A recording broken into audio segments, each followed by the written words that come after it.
Hello guys, good afternoon. आज हम बात करने वाले हैं टेम्परेचर नोट करते समय याद रखने की योग्य बातें। क्या क्या बातें होती हैं जो हम टेम्परेचर नोट करते हैं, हमें वो ध्यान में रखना चाहिए। फर्स्ट इज मील या लिक्विड, मतलब कोई भी पेशेंट हुआ, उसने अगर खाना खाया है तो उसके मतलब कोई लिक्विड या खाना खाया है तो उसके 10 मिनट तक हमें वेट करना चाहिए। 10 मिनट तक हमें वेट करना चाहिए। क्यों करना चाहिए? क्योंकि उसने जो खाना खाया है, जो मतलब उसने फूड इनटेक किया है, जिससे फूड इनटेक करने के बाद उसकी जो फूड इनटेक करने के बाद जो कि उसका डाइजेशन स्टार्ट हो जाता है गाइस। जो डाइजेशन स्टार्ट होगा तो जिसकी इंटरनल क्रियाएं चलेगी, जिससे कि हीट जनरेट होगी, जिससे टेम्परेचर में वेरिएशन आ सकते हैं। इसलिए हमें 10 मिनट का वेट करना चाहिए। 10 मिनट बाद ही हम उसका टेम्परेचर लेना चाहिए। सेकंड, यदि पेशेंट बीमार है ज़्यादा, यदि पेशेंट सीवियर बीमार है, मतलब बहुत ज़्यादा ही बीमार है, वो खुद से तो उसे अकेला नहीं छोड़ना चाहिए। जब अपन टेम्परेचर नोट कर रहे हैं तो ऐसा करते हैं ना, कभी कभी माउथ में थर्मोमीटर लगा के अकेला छोड़ देते हैं, जिससे कि वो थर्मोमीटर की केयर नहीं कर पाता है, जिससे कि वो थर्मोमीटर ठीक से रख नहीं पाएगा तो वो नीचे गिर जाएगा, जिससे थर्मोमीटर ब्रेक हो जाएगा, जिससे कि ठीक से टेम्परेचर नहीं आएगा। या फिर जैसे अपन ओरल से लेते हैं तो टंग के नीचे रखते हैं, क्योंकि वहाँ पे ब्लड सर्कुलेशन अच्छा होता है। यदि उसने टंग के नीचे ना रख के इधर साइड में गम से इधर कर लिया तो फिर भी टेम्परेचर में वेरिएशन आ सकते हैं। इसलिए अगर वो पेशेंट ज़्यादा बीमार है तो उसके पास रहना चाहिए, उसका अकेला नहीं छोड़ना चाहिए। थर्ड, यदि पेशेंट को ब्रीथिंग डिफ़िकल्टी हो रही हो, ब्रीथिंग डिफ़िकल्टी, अगर पेशेंट को ब्रीथिंग डिफ़िकल्टी हो रही है तो ओरल से टेम्परेचर नहीं लेना चाहिए। क्यों नहीं लेना चाहिए गाइस? क्योंकि वो बार बार माउथ से ब्रीथ करेगा, जिससे कि थर्मोमीटर जिससे कि ऑक्सीजन उसके माउथ में ऑक्सीजन भी जा सकती है, और या थर्मोमीटर नीचे गिरकर ब्रेक भी हो सकता है। इसलिए ओरल से टेम्परेचर नहीं लेना चाहिए। और मेन चीज़ फोर्थ, जो बल्ब होता है ना थर्मोमीटर का गाइस, 1 मिनट में बता देता हूँ। जैसे कि ये थर्मोमीटर है, ये मान लो थर्मोमीटर है, इसके ये बल्ब के साइड से कभी भी हमें नहीं पकड़ना चाहिए। क्यों नहीं पकड़ना चाहिए?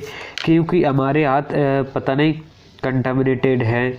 अगर हम इस बल्ब को पकड़ेंगे तो वो हमारे हाथ में जो कंटामिनेटेड थे, जो इससे जो वायरस मतलब बैक्टीरिया वायरस लग जाएंगे, इससे हम उसके माउथ में इंसर्ट कराएंगे तो वो इन्फेक्शन उसके माउथ में कॉज हो जाएगा, जिससे कि वो फिर उसे इन्फेक्शन हो सकता है। इसलिए कभी भी टेम्परेचर लेते समय इस बल्ब को नहीं छूना चाहिए। इस बल्ब से हम स्टेम को पकड़ के उसके माउथ में इंसर्ट कर सकते हैं।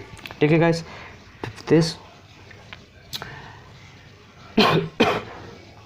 यदि कोई पेशेंट हुआ, यदि कोई जैसे कोई बच्चे होते हैं वो थर्मोमीटर को बाइट कर लेते हैं, मतलब कि अंदर मुंह में चबा लेते हैं, तो फिर तुरंत ही उसके मुंह में पानी डालना चाहिए। क्योंकि जो मरकरी मतलब इसमें जो पारा होता है ना, वो बहुत हार्मफुल होता है। इसमें जो पारा भरा होता है ना गाइस, वो बहुत हार्मफुल होता है। तो जल्दी से उसके मतलब तुरंत ही ऐसे अगर उसने बाइट कर लिया तो तुरंत ही उसके मुँह में पानी डाल देना चाहिए और जल्दी से डॉक्टर को इन्फॉर्म करना चाहिए। थर्मोमीटर को कोल्ड वाटर से ही धोना चाहिए। अब गाइस, ये क्यों थर्मोमीटर को कोल्ड वाटर से क्यों धोना चाहिए? क्योंकि देखो, थर्मोमीटर को कोल्ड वाटर से इसलिए धोना चाहिए क्योंकि अगर गर्म वाटर से धोएंगे तो हीट की वजह से जो मरकरी थी वो ऊपर जा रही है। हीट की वजह से ही अपना जो टेम्परेचर है उससे ही जा रही है ना हीट।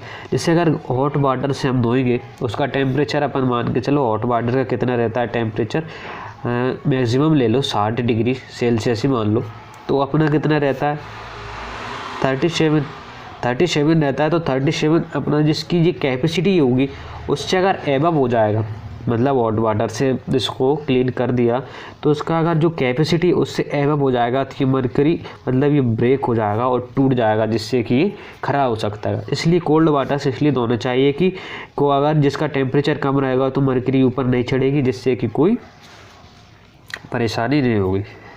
7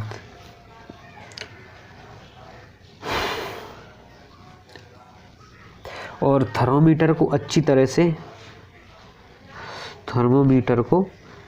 से होल्ड करना चाहिए गाइस, क्योंकि थर्मोमीटर को इसलिए होल्ड करना चाहिए क्योंकि हम एक झटके से ही उसके जो पारा चढ़ता है उसको नीचे करते हैं, धीरे धीरे उसका पारा नीचे नहीं आता जिसमें कोई वेरिएशन रह जाती, इसलिए उसको झटके के एक साथ में हम नीचे लाते हैं पारा को। ठीक है। 8 जो टेबल या किसी और वस्तु से दूर होकर ही झटकाना चाहिए, क्योंकि अगर पास में कोई सपोज दैट यहाँ पे ये टेबल है और आप यहाँ खड़े होकर इसको झटका रहे हैं और आपका हाथ इसमें लग गया तो ये ब्रेक हो जाएगा, जिससे कि आपके हाथ में चुभ सकता है या मरकरी से कोई इन्फेक्शन हो सकता है। इसलिए इसको दूर रखना चाहिए, क्योंकि अगर ये टूट जाएगा तो फिर आपके हाथ में भी कांच चुभ सकते हैं, तो इससे दूर रखना चाहिए और एक खुले स्पेस में जाकर इसको झटकाना चाहिए। और जो मेन चीज़ तो ये है कि अपन जिस पेशेंट का टेम्परेचर लेने जा रहे हैं उसको पूरी प्रोसेस बता देना चाहिए कि हम आपका टेम्परेचर ले रहे हैं, जिससे कि उसको पता होना चाहिए, वो ये ना समझे कि ये क्या कर रहे हैं, इससे उसको पूरा पता होना चाहिए कि हाँ मेरा टेम्परेचर ले रहे हैं। यदि ज़्यादा पेशेंट को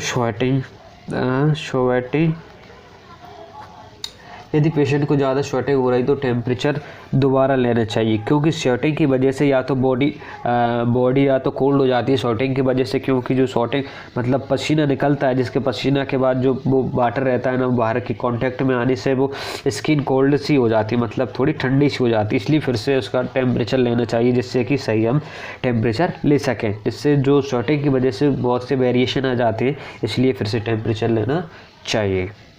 थैंक यू गाइस।